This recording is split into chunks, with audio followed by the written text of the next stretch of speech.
Okay, this video is kind of like a warning to any of you who buy this particular type of camera. It's a Mini DV D001 MD80 knockoff, and it works very, very well, as you've seen in one of my videos. They happen to call this a voice recorder, but it's actually a 30 frames per second video recorder that uses a micro SD card. Hello out there. You're probably wondering why I'm wearing this. Well,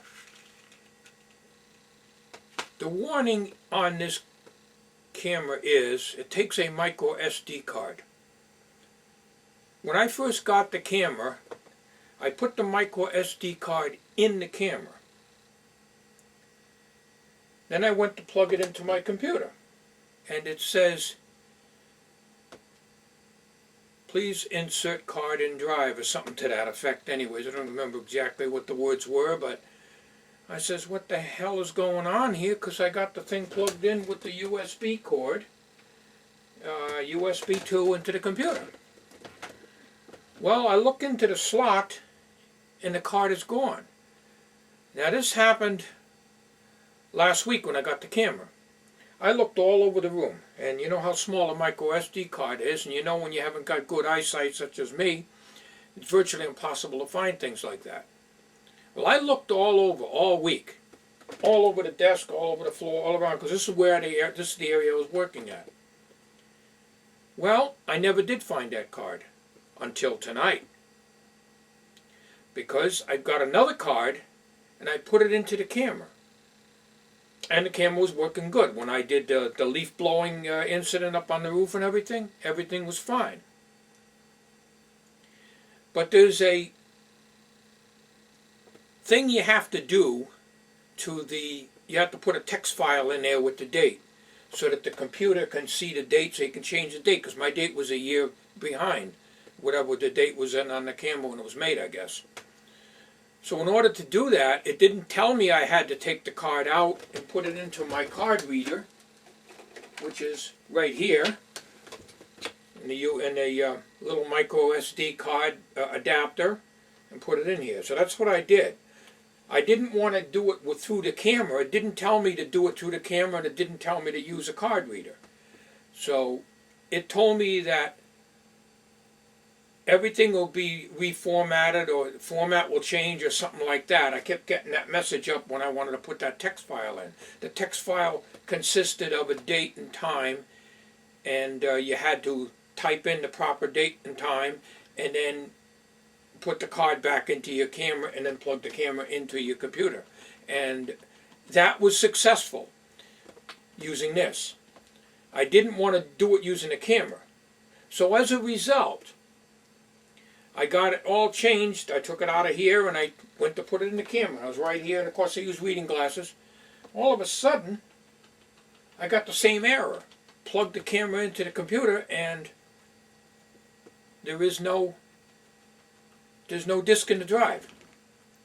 In other words, the memory card isn't in there. Because if you plug the camera in without a card, it sees it as, nothing, no data there.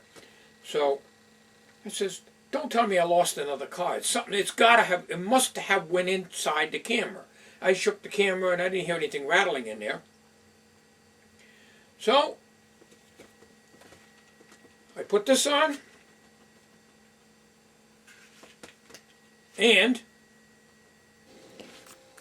okay, this is what I did. This is the SD card, micro SD card in there. You can see it in there. It fits flush with the housing.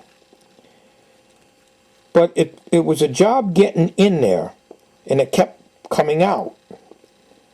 So I pushed it flush, and it wouldn't take, so I took a paper clip and very gently pushed on the card.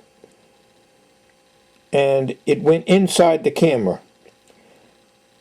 So I says, it has to be in the camera.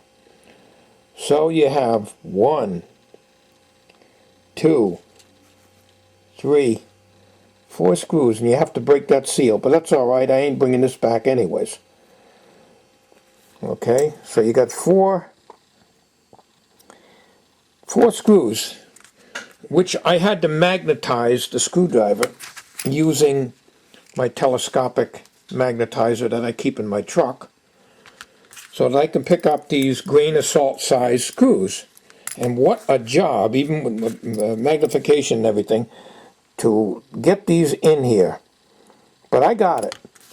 So basically this is a video to anyone who buys this camera. I'm very happy with this.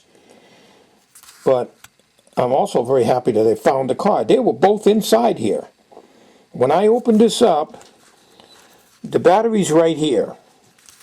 And the whole front of this camera, all the works and everything stays in this part of it, so nothing falls out. The card reader and the buttons all stay on this side, and the only thing you have is the battery on this bottom part right here. So when I opened this up, both cards fell out onto the table. I was working right here on this white sheet of paper here. So we'll give you a sample video of this camera to show now of the after results, because I made some tests and it worked out quite well. And we're going to give some videos of it in the house here, and I'll let you judge for yourself. And the date is correct now. It's 2009. I have no way of getting rid of the date completely. I doubt very highly that I'll be able to get rid of the date completely. If anybody out there knows how to get rid of the date altogether, because I really don't need it, but I figured I'd at least try to make the date correct anyhow. On this MD80, or in this case, a clone of the MD80, the model D001. Anybody knows how to get rid of the date stamp on here? Well, I'm sure a lot of people out there that have these cameras would like to know, including myself. So let's go on to a little video here, very short clip, to show you what this camera can do in the house. Okay, I'm in Tommy's room here. He's going to give you a very brief description of how his setup is for his recording. Go ahead, Tom. Well, this is my multi-track recorder, the Tascam 414 here. And these are my speakers and my subwoofer and my Shure SM58 mic, which I paid $100 for at the Guitar Center. And we got some drum machine, Alyssa's SR16. It's really easy to use, and got some audio cables here to hook up in the back of my computer here, I guess. Okay, well this is just a brief test of the camera, so we figured we'd do it. This is just a 60-watt bulb in this room right here. So this is all the lighting we have to work with. It doesn't do too bad, I guess, in this kind of lighting. All right, that's the end of this test for this camera today.